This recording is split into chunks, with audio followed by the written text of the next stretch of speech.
Te digo buenos días y me alegro de estar contigo otro día más, hablando de los últimos eventos, de los últimos días. Quiero que mientras escuches, mientras pienses en lo que va a pasar, que pienses en ti, que te preocupes por tu vida, por tu familia, que te prepares para el encuentro con Jesús. Y ojalá que este material te pueda ayudar a enamorarte más de Jesús y que puedas prepararte con más anhelo para su venida. Hoy tenemos el capítulo 10, que es un capítulo que se titula El pequeño tiempo de angustia. A veces pensamos que estamos ahora ya con el coronavirus y nos da miedo las cosas de ahora, que pensamos que es una angustia, pero van a pasar cosas peores. Así que preparémonos y aprendamos lo que va a pasar. Un tiempo de angustia antes que termine el tiempo de prueba. El comienzo del tiempo de angustia no se refiere al tiempo cuando comenzarán a ser derramadas las plagas, sino a un corto periodo precisamente antes que caigan, mientras Cristo está en el santuario. En ese tiempo, cuando se esté terminando la obra de la salvación, vendrá aflicción sobre la tierra y las naciones se airarán, aunque serán mantenidas en jaque para que no impidan la realización de la obra del tercer ángel. El fin de la libertad religiosa en los Estados Unidos. Una gran crisis aguarda el pueblo de Dios. Muy pronto ese país intentará imponer sobre todos la observancia del primer día de la semana como un día sagrado. Al hacerlo, no tendrán escrúpulos de obligar a los hombres, contra la voz de su propia conciencia, a observar el día que la nación lo declara como día de reposo. Los protestantes de los Estados Unidos serán los primeros en tender la mano a través de un doble abismo, al espiritismo y al poder romano. Y bajo la influencia de esta triple alianza, este país marchará en las huellas de Roma pisoteando los derechos de la conciencia. La Iglesia y el Estado se oponen al pueblo de Dios. La Iglesia apelará al brazo poderoso de la autoridad civil y en esta obra los papistas y los protestantes irán unidos ante los tribunales. A aquellos que vivan durante los últimos días de la historia de esta tierra sabrán lo que significa ser perseguidos por causa de la verdad. La injusticia prevalecerá en los tribunales.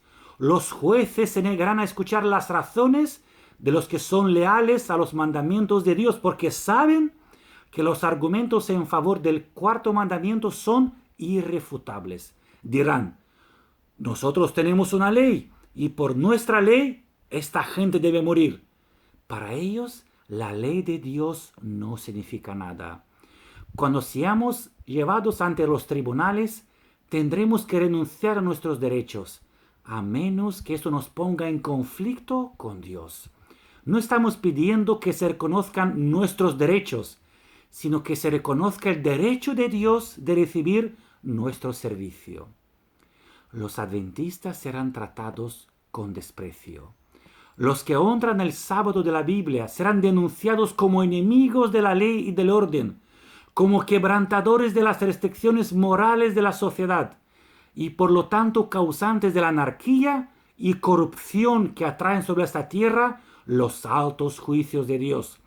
Sus escrúpulos de conciencia serán presentados como obstinación, terquedad y rebeldía contra la autoridad. Serán acusados de deslealtad hacia el gobierno. Habrá todo tipo de persecución. Las persecuciones de los protestantes por parte del catolicismo, debido a las cuales la religión de Jesús fue casi aniquilada hace unos cientos de años atrás, serán más que imitadas cuando se unan el protestantismo y el papado.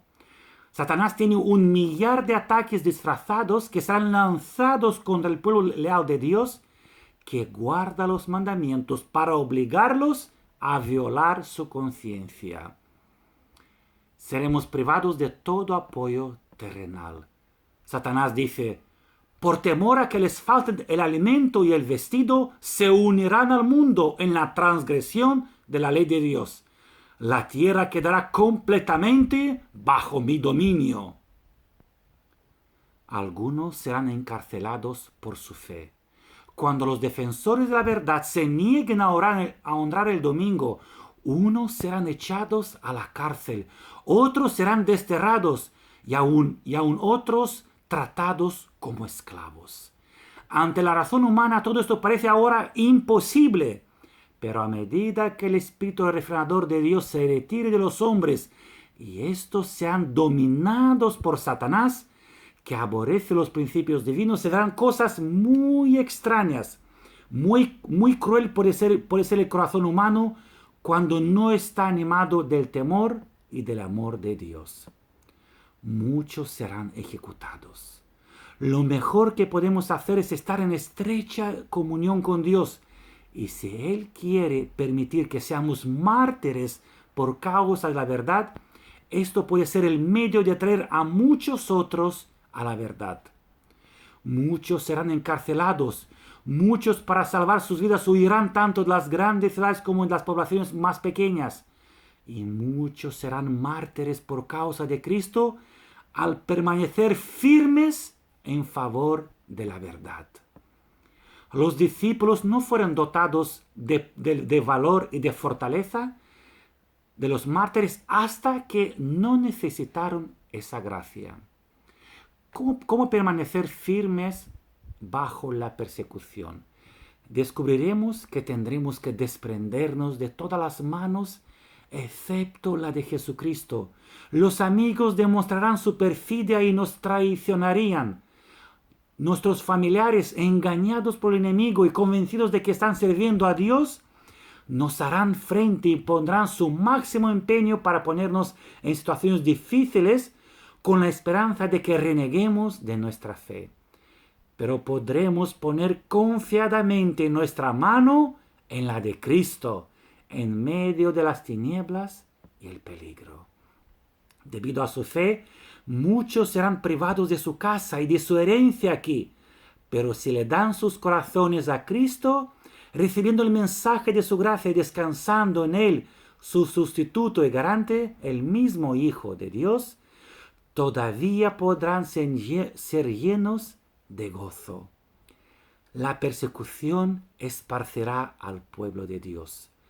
Dios no les pide a sus hijos que permanezcan en un lugar donde a causa de hombres impíos su influencia se anule y sus vidas corran peligro. Cuando la libertad y la vida están en peligro, no solo tenemos el privilegio, sino el absoluto deber de ir a lugares donde la gente esté dispuesta a oír la palabra de vida y donde las oportunidades para predicar la palabra sean más favorables. La persecución también es una cosa positiva que va a pasar. Va a inducir la unidad entre el pueblo de Dios. Cuando la tormenta de la persecución realmente se desate sobre nosotros, las verdaderas ovejas oirán la voz del verdadero pastor. Se harán esfuerzos abnegados para salvar a los perdidos. Y muchos que se habían extraviado lejos del redil, tal vez eres tú, mi querido amigo, regresarán para seguir al gran pastor. El pueblo de Dios se unirá y presentará al enemigo un frente unido. Ante el peligro común, cesará la lucha por la supremacía y no habrá disputa sobre quién debe ser considerado el mayor. La crisis hace más llamativa la intervención de Dios. Cuando el desafío a la ley de Jehová sea casi universal, cuando su pueblo sea afligido por sus semejantes, Dios intervendrá. Las oraciones fervientes de su pueblo serán contestadas, porque a Él le deleita que su pueblo lo busque con todo su corazón y dependa de Él como su libertador. La aflicción también purifica al pueblo de Dios.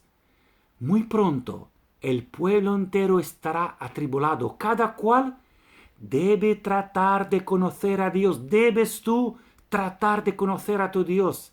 No tenemos tiempo que perder. Dios ama a su iglesia con un amor infinito. Nunca deja de velar sobre su heredad. solo permite las aflicciones que su iglesia necesita para su purificación, para su bien presente y futuro. Purificará su iglesia, así como purificó el templo en el principio y al fin de su ministerio terrenal. Todas las pruebas que inflige a la iglesia tienen por objeto dar a su pueblo una piedad más profunda y una fuerza mayor para llevar los triunfos de la cruz en todas partes del mundo. Las aflicciones, las cruces, las tentaciones, la adversidad y nuestras variadas pruebas son los medios que emplea Dios para refinarnos, para santificarnos y para hacernos dignos de su alfolí celestial. ¿Quieres decir amén? Quiero al final invitarte a orar. Que puedas orar en tu casa por ti mismo, para que Dios pueda purificar tu carácter, santificar, perfeccionarte en esta lucha, en esta vida cristiana. Que puedas seguir preparándote junto con los tuyos para la venida de Jesús y para la venida de estos últimos eventos finales. También que puedas orar por tu iglesia, para que Dios pueda seguir trabajando y para que todo lo que Él permita que pase en la iglesia adventista y en tu iglesia local tal vez, que sea para el bien presente y futuro de la iglesia, para que Dios purifique la iglesia, para que Dios te purifique a ti y a tus hermanos de la iglesia. Ora por tus hermanos, ora por tu iglesia. Dios te bendiga.